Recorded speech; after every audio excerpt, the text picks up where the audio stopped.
Hi, my name is Scott, and this is my mom, Denise, and today we're going to be talking about marriage. So, the first question is, how old were you when you met your spouse? I met your father when I was at Fairfield University, and we were actually in the same class together, and I believe I was 19 years old.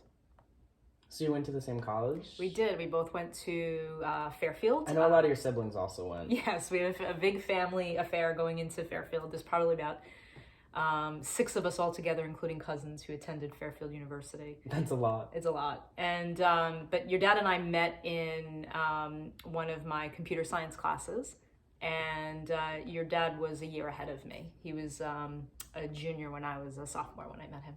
Okay. So, describe your courtship and if there were any problems evident during it. I think we had an easier atmosphere because we were in college, so that's a time of your life which you'll soon experience. You're more carefree, and your purpose is to be a student. So you didn't have the same stresses in life that you do as an adult, and so it was all about studying and a lot of free time, right? A lot of studying time, a lot of classes, but a lot of free time, and so that probably enabled us to get to know each other a little bit better in a more carefree environment. Okay, so would you say dating in college was easier than dating after college? A little bit because real life starts when you graduate, right? You work you work very hard as a student your whole student career and into college so that you can pick a career and choose, and then you start working. And with that, life starts. You have to pay your own bills. You have to buy your own car. You need to take care of your transportation, your living conditions, everything. And in college, it was different, right? A lot of that is student loans. A lot of that is your parents helping you. So it was a little bit easier to date in college. I would say the harder part in college is probably not getting distracted, dating and trying to study at the same time. So it's a balance. Oh, okay. So was it stressful or not too much? Wasn't too stressful. I think the part that again is just making sure that you don't get distracted with your studies while truly falling in love, right? Okay, yeah, I get that. So can you tell me about your engagement and why you decided to get married in the first place? Your father and I, it was very helpful that we came from a similar religious background.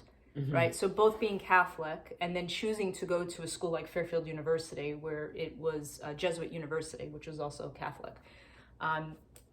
We had very similar backgrounds, so I think that helped us connect in a way that, and as you know, Scott, you've met a lot of my college friends. We're all still very close, yeah. And so because of that, we built a strong unit of friendship across many people, and a lot of Fairfield people are still in my life. And so I think that was part of it.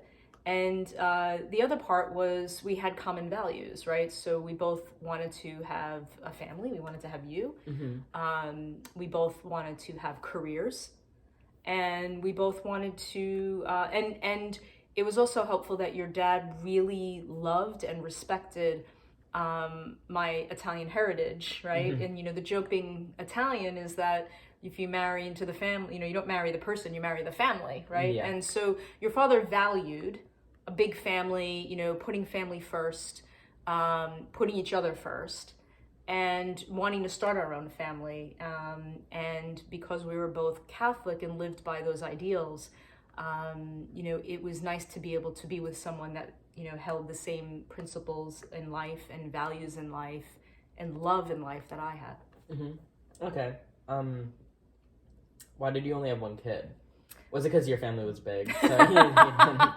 Well, as you know, you have many, many aunts and uncles. Yeah. I think that's part of it. I do think the other side was balancing career and family was difficult. Yeah. And your mother's very much a career woman, and I wanted to make sure that the time I spent was quality with my children. I had a slightly difficult pregnancy, so it was a bit harder for me to think if I could go through that again, all over again.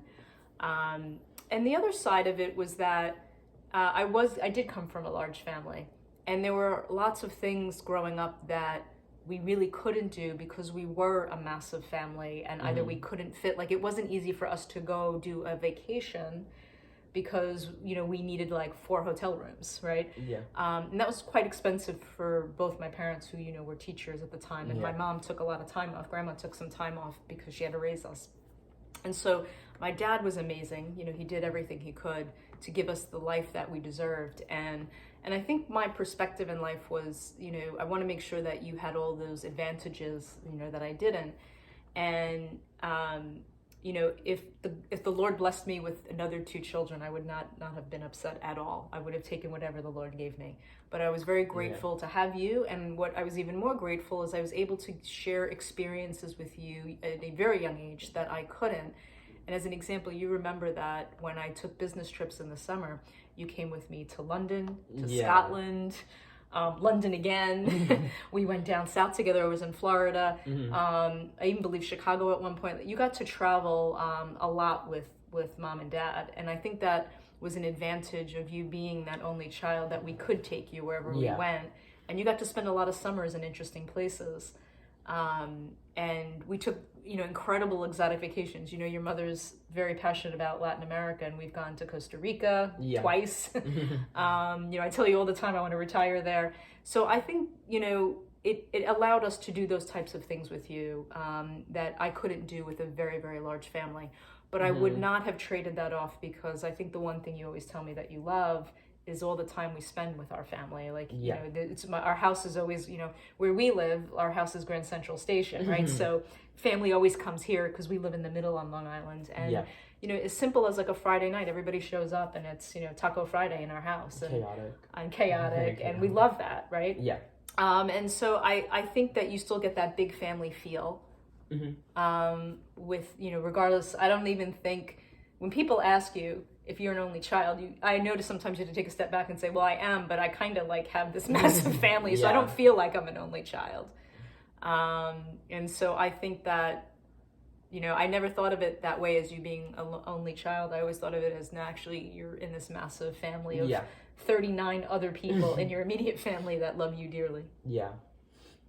So how old were you when you got married, like actually married? I was quite young. How old were you when you got engaged? I was at 24. Okay. And we got married, or 24, 25, we got married when I was 25, turning 26. Okay. I just turned 26. Okay. How old were you when you got pregnant? I was 29. Okay, so like kind of on the younger side. Yeah, well, in today's day and age, you know, when I look back, I was worried that I was waiting too long, because my mom was 26 when she was pregnant. And granted, that's a different generation. Yeah. And then you look now and you're like, oh no, and I was worried that I was turning 30 and I wasn't pregnant. And then I look back now, you know, I'm 48, and I look back and I'm like, oh my God, 29 was so young. I'm like, I can't believe I was a mom at 29. But the great news is I feel like I made the right decision at that time, because I'm 48 and I get to enjoy you going to college. And I look at some of my other friends that had children much later in life, and some of their kids are like 7, 8 years old. And I can't imagine being, you know, 48, like raising such a young child. And you being half the age I am now. And you being half the age. And I also enjoy, like, and I also love that I'm young enough to enjoy what you're doing now and being able to experience you going to college. And, you know, and interestingly, when you start your career, I'm still working. And I love to share that with you, like to guide you. And so, you know, if I could go back, I might even get pregnant earlier. So, would you say having me affected your marriage, or absolutely better or worse? Hopefully better. Hopefully better, yeah. Of course.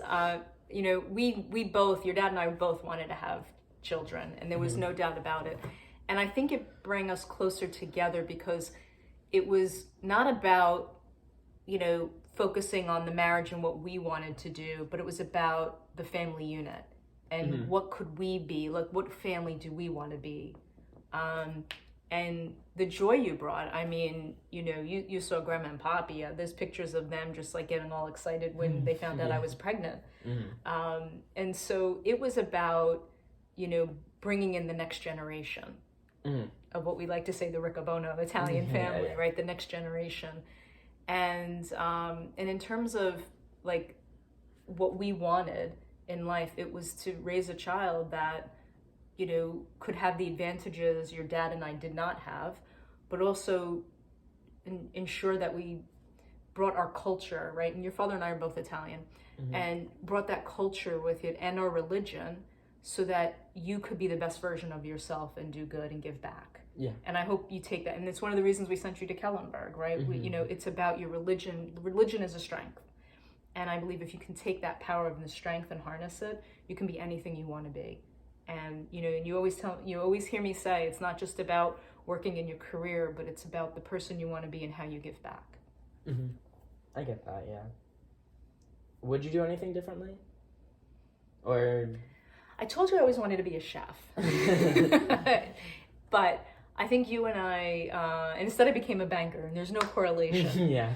But the one thing I loved is that, you know, I enjoy cooking, and cooking is so special, especially in my side of the family, right? It's about our heritage, right? Yeah. Italian, everything you do is about the food and celebrating life, and especially during our religious holidays, we all come together, and, you know, everybody puts their differences aside, and it's about celebrating the day, whether it be Jesus's birthday, you know, the resurrection. It's about getting together as a family to celebrate life, family, and our religion. And for you, although I always wanted to be a chef, I think cooking has been such an intricate part. What I was always very proud of is that you, very young in life, took that on. And, you know, my colleagues at work, you know, double take when I tell them that you were cooking at the age of 13 and that you actually now at the age of 17 are like cooking for yourself. And you make, you know, you're very talented. You make gourmet meals for yourself. And I love that about you. But I like to believe that's us bringing the culture to you know, to your life. And so although I wasn't a chef, I think you took on the cooking part in a very big way. So you don't really have any regrets, just No. in terms of all of it, just you wish you were a chef instead. That's pretty good though. Like, you don't have much to regret. No, I feel that, you know, honestly, Scott, you always hear me say this. I feel like we're very blessed in life. My whole family, right? Not just me, not just you, but our whole family. I cherish every day we have together. And so I have nothing but being grateful for God and the life that we have. Yeah. Okay. That's a pretty good answer, yeah. Would you remarry, and would it be different this time around, or? It's a great question. I would say that I believe in the sanctity of marriage. And I believe that if you are in love with that person, and celebrating that love before God, is so important. And so yes, if you find an individual in life that can celebrate you and celebrate your love in the eyes of God, I cherish marriage for that reason. Okay. What was the most difficult thing about being married, would you say? And like, how different was the expectations versus the reality of it? Or was it not? It's a great question. You know, I was, and you know me well enough to know, honey, I was never a fairy tale princess person, right? You know that I was very much, I'm always very logical and practical person. I think marriage is something like learning how to play an instrument. You have to keep practicing at it to get really good. And marriage is something you have to work at every day. And you have to realize there's another person on the other side. So while you try to grow the other person, you have to grow with that other person. And you have to grow together. And some marriages don't work out because people grow apart. But the most important thing is to keep working at it so that you grow together. And when you do grow together, you evolve as people. And, you know, if I looked at my 19-year-old self, right, when I first met your father, I'm not that same 19-year-old person anymore, right? And so that's where life takes you. And so if you're committed to a person fully and completely, and you work at it every single day and realize that your life will take you in different directions, because it will. Life, that's called experience. But working at it every day and making sure that you put it first, that to me is the most important thing you can do to make your marriage successful. And marriage is a commitment.